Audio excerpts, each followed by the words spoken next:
गुरुसत्ताय नमः। वेदमूर्ति तपोनिष्ठ पंडित श्री राम शर्मा आचार्य वाङ्मय रामायण की प्रगतिशील प्रेरणाएं। आइए पढ़ते हैं, सुनते हैं और समझने का प्रयास करते हैं। ओम भूर्भुवः स्वाहा तत्सवितुर्वरेण्यं भर्गो देवस्य धीमहि धियो यो नः प्रचोदयात्। त्वदीयं वस्तु गोविन्द तुभ्यमेव समर्पये, तुभ्यमेव समर्पये।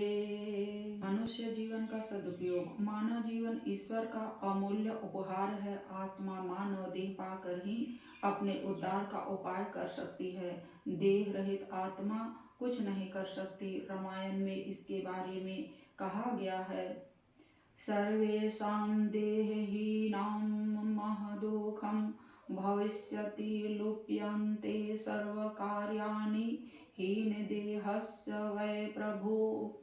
श्रीरामचन्द्र कृपालु भगवन् हरन भवभयदारुणं, हरन भवभयदारुणम्। हे प्रभु, देह न होने से बड़ा कष्ट है, क्यों देह रहने ही से सब काम किए जा सकते हैं, अथवा देहहीन मनुष्य कुछ भी नहीं कर सकता। मनुष्य देह सौभाग्य से मिलता है, किंतु निश्चित समय के लिए ही। मनुष्य अपने समय की मर्यादा भूलकर उसका लाभ उठाने की जगह मौज मजे में बिताने लगता है। वह भूल जाता है कि जीवन की अवधि समाप्त होती जा रही है। यह तथ्य बराबर याद रखने का संकेत देते हुए ग्रंथकार ने लिखा है, नंदनतयुदित आदित्ये नंदनतस्य तमिते रखो, आत्मनो नावबुध्यन्ते मनुष्या जीवित क्षयम्। श्री रामचंद्र कृपालु भगवन् हरन भवभयदारुणं, हरन भवभयदारुणम्। मनुष्य सूर्य के उदय होने पर और अस्त होने पर नित्य ही प्रसन्न होते हैं, किंतु इससे उनकी आयु घटती है। इस बात को वे नहीं समझते। मृत्यु की कल्पना से भयभीत नहीं होना चाहिए, बल्कि कर्तव्य बोध होना चाहिए, क्योंकि वह जीवन की सखी है, सहयोगिनी है। सहैव मृत्युवर्जति सह मृत्युर्निषीदति गत्वायुषु दीर्घ, मधवानं सह मृत्युर्निवर्तते। श्रीरामचन्द्र कृपालु भगवन् हरन भवभयदारुणं, हरन भवभयदारुणम्। मौत मनुष्य के साथ ही चलती है, साथ ही बैठती है, और दूर जाने पर भी साथ नहीं छोड़ती, और साथ जाकर साथ ही लौट भी आती है। श्री राम भरत जी को चित्रकूट में यही स्मरण दिलाते हुए उन्हें आत्मोत्कर्ष की प्रेरणा देते हैं। आत्मान मनु सोच त्वं किमन्य मनु सोचसि, आयुस्ते हीयते यस्य स्थितस्य च गतस्य च। श्रीरामचन्द्र कृपालु भगवन् हरन भवभयदारुणं, हरन भवभयदारुणम्। अतः हे भरत, तुम अपने लिए अर्थात अपने आत्मा के उद्धार के लिए सोचो तो सोचो, दूसरों के लिए सोच क्यों करते हो। आयु तो सभी को घटती है, चाहे कोई बैठा रहे, चाहे चला फिरा करे। मनुष्य सुख की आकांक्षा रखता है, यह स्वाभाविक नहीं, किंतु आत्मिक सुख की स्थायी है, अन्य तो अस्थायी है, क्षणिक है। अस्तु ग्रंथकार आत्मिक सुख के लिए प्रयास करने की प्रेरणा देते हुए लिखते हैं, वयसः पतमानस्य स्रोतसो वानिवर्तिनः, आत्मा सुखे नियोक्तव्यः सुखभाजः प्रजाः स्मृताः। श्रीरामचन्द्र कृपालु भगवन् हरन भय दारुणम्, हरन भय दारुणम्। जिस प्रकार नदी की धारा आगे ही बढ़ती जाती है, पीछे नहीं लौटती, उसी प्रकार आयु केवल जाती ही है अर्थात घटती ही है और आती नहीं अर्थात बढ़ती नहीं। अतः यह देखकर आत्मा को सुख देने वाले सत् कार्यों में लगाना उचित है। सुख की आकांक्षा सभी के मनों में होती है। सांसारिक सुख तो सामान्य घटनाओं से छिन्न भिन्न होने लगते हैं। संयोग और वियोग साथ साथ लगे हैं। संसार का नियम ही ऐसा है कि इनसे बचकर नहीं रहा जा सकता। एवं भार्याश्च पुत्राश्च ज्ञातयश्च घनानि च समेत्य व्यधावन्ति ध्रुवो हयेषां विना भवः। श्रीरामचन्द्र कृपालु भगवन् हरन भय दारुणम्, हरन भय दारुणम्।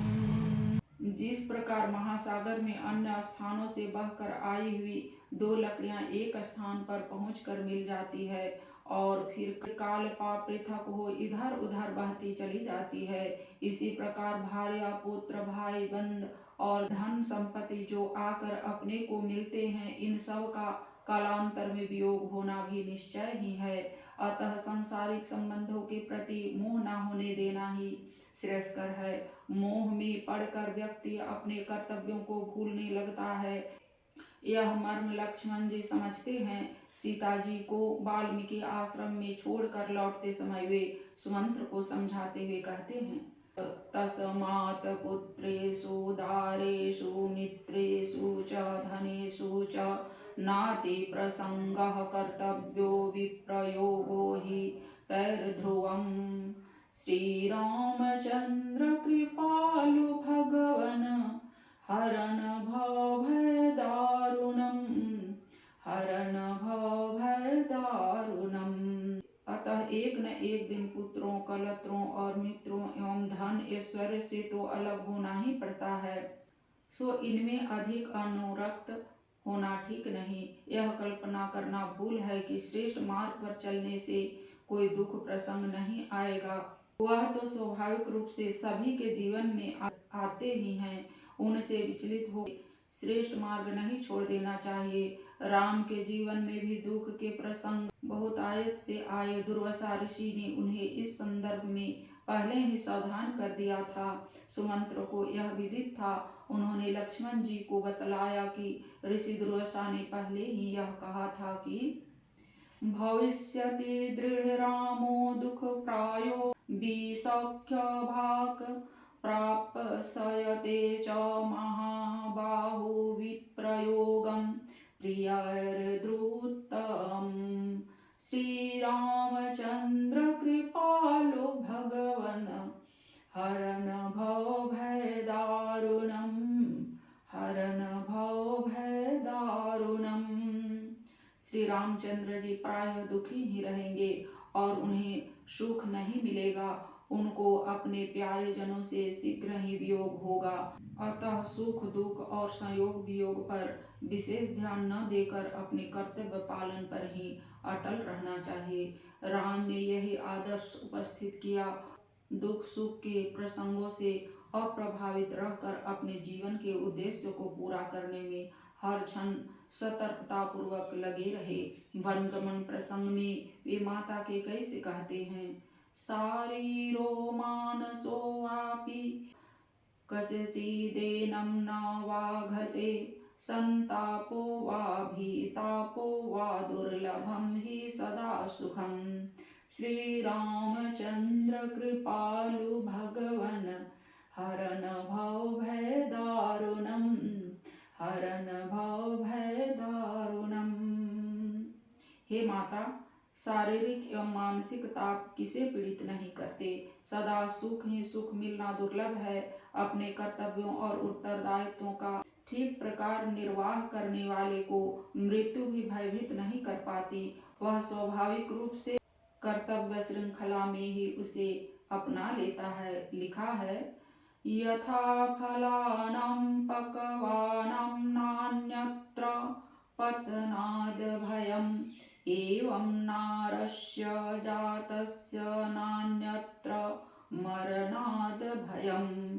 श्री रामचंद्र कृपालु भगवन हरन भव भय दारुणम, हरन भव भय दारुणम।